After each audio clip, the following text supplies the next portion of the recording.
Salut, c'est Sarah, ça dit quoi?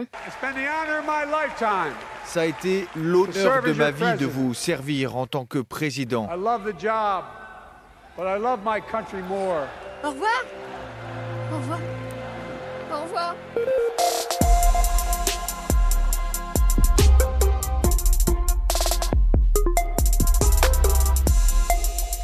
Le président américain Joe Biden a passé le flambeau cette nuit à Kamala Harris lors de la convention des démocrates à Chicago.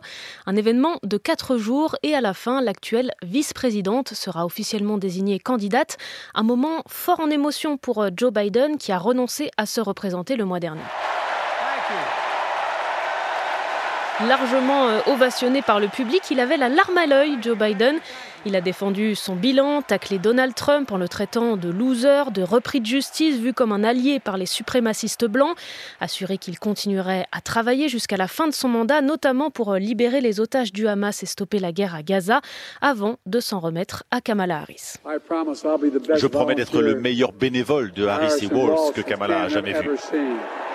50 minutes de discours pour clore 50 ans de vie politique.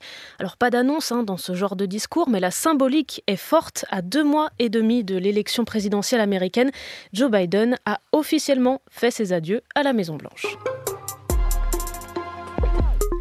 Eh mais dis donc, c'est bientôt fini les vacances. Tais-toi, tu es ignoble. Peux-tu te taire à la fin? Tu as fini. Oui, désolé, mais c'est aussi une bonne nouvelle pour certains paysages en France, hyper instagrammables et du coup victimes de surtourisme.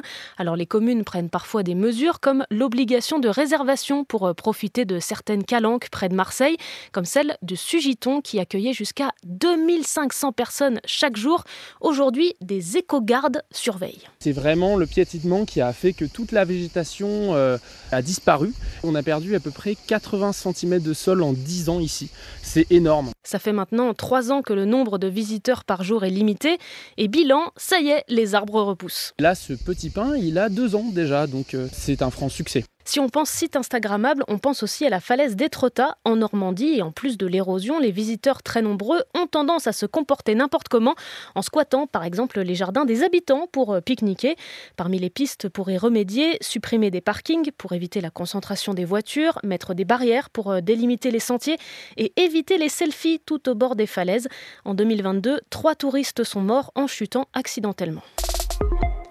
Décidément, c'est l'épisode des au revoir aujourd'hui. Thierry Henry quitte la tête des espoirs. L'ancien champion du monde 98 n'est plus le sélectionneur des Bleuets. L'équipe de France de football des moins de 21 ans annonce hier soir de la Fédération française de foot. Thierry Henry quitte son poste pour des raisons personnelles, sans en dire plus.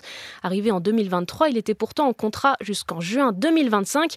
Mais comme dit mon collègue Julien Froment... Alors 1 an assez court à la tête d'une sélection et pourtant Thierry Henry est parvenu à marquer l'histoire du foot français. Avec bien sûr la médaille d'argent aux Jeux Olympiques de Paris, lui qui n'avait pas brillé en tant qu'entraîneur de Monaco il y a quelques années. Et on ne sait pas encore où est-ce qu'on retrouvera Titi et ses punchlines. Le temps, c'est un truc qu'on n'a pas. Même le temps n'a pas le temps pour le temps. Le temps ne s'arrête pas. Et ça dit quoi cet été? Comme tous les mardis et vendredis dans Ça dit quoi, on passe l'été avec des jeunes accompagnés par l'association Chemin d'avenir dans des zones rurales ou des petites villes. Un été un peu particulier pour eux puisque c'est celui de la fin du lycée, avant les études supérieures ou le travail. Après Jean-Marie et Asna, on retrouve ce matin Mathieu. Salut Sarah, je me représente Mathieu. J'ai eu mon bac général et en plus maintenant j'ai mon école, donc je suis plutôt content. Quand on l'avait laissé en juillet, c'était la grande incertitude pour Mathieu. Où allait-il aller à la rentrée? Alors après une année difficile, il avait une envie, quitter l'Île-de-France et Savigny-le-Temple en Seine-et-Marne où il habite. Finalement, l'année prochaine, ce sera Paris. Mathieu entre en école de cybersécurité au terme d'un été en forme de montagne russe pour lui. Au début stressé, ensuite ça allait mieux quand j'ai su que j'avais le bac, ensuite à nouveau stressé parce que j'avais pas d'école, puis de nouveau un peu... relâché parce que je l'ai eu.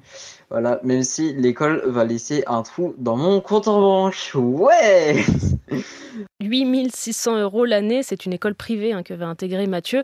Du coup, pas le choix, il va devoir contracter un prêt étudiant. Au moins, je suis garanti d'avoir un beau diplôme et éventuellement un bon emploi plus tard. Mais du coup, Mathieu va devoir mettre sur pause un autre projet, reprendre ses chaînes Twitch, YouTube et TikTok sur lesquelles il produisait du contenu gaming, mais il aurait besoin d'un nouvel ordinateur. J'ai pas l'argent et j'ai pas eu de taf malheureusement, donc c'est pas grave, je vais déborder avec encore plus d'énergie, je vais vouloir reprendre en étant plus déterminé et puis ça va me faire du bien de recommencer quelque chose un petit peu. En attendant, Mathieu a passé un été plutôt tranquille entre jeux vidéo et animé, avec quand même un petit bouleversement. Ouais, c'est vraiment genre rencontrer quelqu'un sur les réseaux et honnêtement, je rigole bien avec cette personne, je passe de bons moments et ça me permet de changer d'air sans trop bouger de chez moi. Alors profite bien de la fin de l'été, Mathieu, éclate-toi l'année prochaine et merci d'être passé dans Ça dit quoi cet été. Thank you. I love you. C'était Sarah de France Info. Allez, ciao. Thank you.